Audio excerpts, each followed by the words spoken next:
Did you know Ohio State offers a skydiving class for academic credit? Buckeye TV reporter Sean Applause interviewed a Columbus celebrity and OSU alumni for more on their experience. Have you ever wondered what it would be like to jump out of a perfectly good airplane 13,000 feet in the air? Now, imagine doing it in full drag. Yes, makeup, hair, costume, and all. Well, Columbus drag superstar and OSU alumni Ben Lewis, aka Blonde Vanity, did just that. All right, Vanity. Hey! How you feeling? Oh my god, I'm so excited! Oh, we are too. So I actually got to skydive in full drag for a Red Bull content creation kind of thing. It was fabulous. We did it with the drag queens from RuPaul's Drag Race, Monique Hart. And were you scared at all jumping out of the plane? We didn't know until afterwards, but that day all other flight jumps had been canceled because of turbulence, but the Red Bull crew had already it was all set in stone. They'd already flew out Drag Race girls, everything. They were like, we're doing it.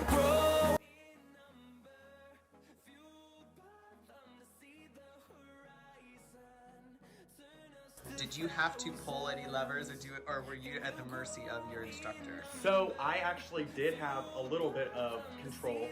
They pulled the actual chute, but once we had, we're floating in the air down, I got to steer, which was really cool. When not jumping out of planes, Vanity hosts and performs shows at Columbus's many gay bars. We even hosted my 21 Again pink birthday party.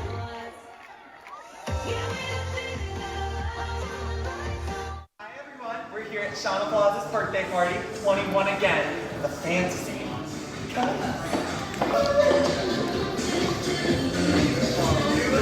Oh my god, this is so gorgeous. Thank you for watching Buckeye TV. My name is Sean Applause. Have a great day.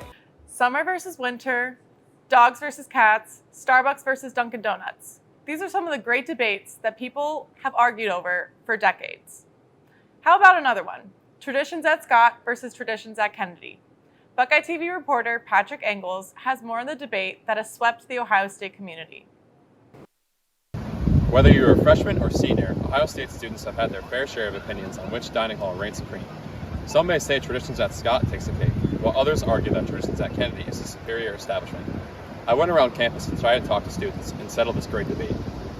Alright, so what's the superior dining hall, Kennedy or Scott? And Scott.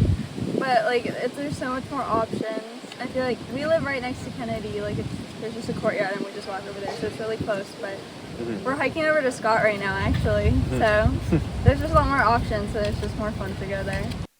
While some students raved about the wide range of options traditions at Scott offers, others will argue the other way, saying that they might need to change their food selection up to satisfy their customers. They definitely need different variety. They have a lot of options, but they get old. So I feel like definitely changing out the proteins and changing out the carbs, like I said earlier with Kennedy, same thing. As for traditions at Kennedy, students raved about the tasty breakfast options they offer each day, something they admitted KCOM's North Campus competitors often lack. I think KCOM breakfast is better, but I think Scott has more options. I like the different variety they have. They always, for breakfast, they have the grill station. Not grill station, it's the homemade station. You can make your own type of eggs, whatever kind of eggs you want. They have a nice gluten-free stand. I like that a lot. Well, after walking around campus, it seems the verdict is still out on which dining hall reigns supreme. To solve this debate, maybe you'll have to try it out for yourself. For Buckeye TV, I'm Patrick Engels. The digital flagship program, which provided many students with iPads, was discontinued after the spring semester, but the university is still distributing tablets to students.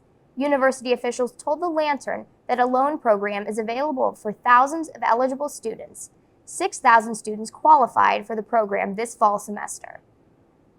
The weather is cooling off, and usually that means sickness starts going around. Buckeye TV reporter Catherine Simon has more on whether flu shots are the best way to protect ourselves this season. As flu season is quickly approaching us, many students are wondering whether or not to get a flu shot. But doctors and pharmacists here at Ohio State highly recommend it. Doctors expect this flu season to be worse than the last 2 years as we experience lower flu numbers. They also monitor flu in the southern hemisphere, which saw higher numbers this year, to predict the severity of our flu season. We haven't had much activity in the flu for the last 2 years. So I'm expecting it's going to increase substantially over the last 2 years. The effectiveness of flu shots varies from year to year. Even if they are not guaranteed to prevent the flu, they can reduce symptoms if you get the virus. Vaccination will help not only prevent the flu, but in the event that you get the flu strain, it will also decrease the severity of the illness.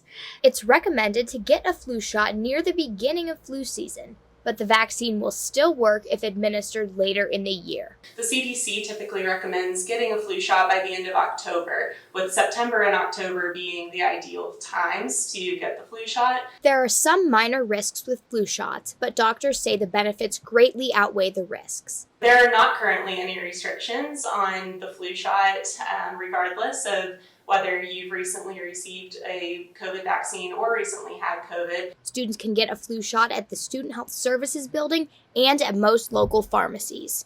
For Buckeye TV, I'm Catherine Simon. That's all we have for today at Buckeye TV. I'm Lindsay Bachman. And I'm Catherine Simon. Thank you for joining us, and go Buckeyes!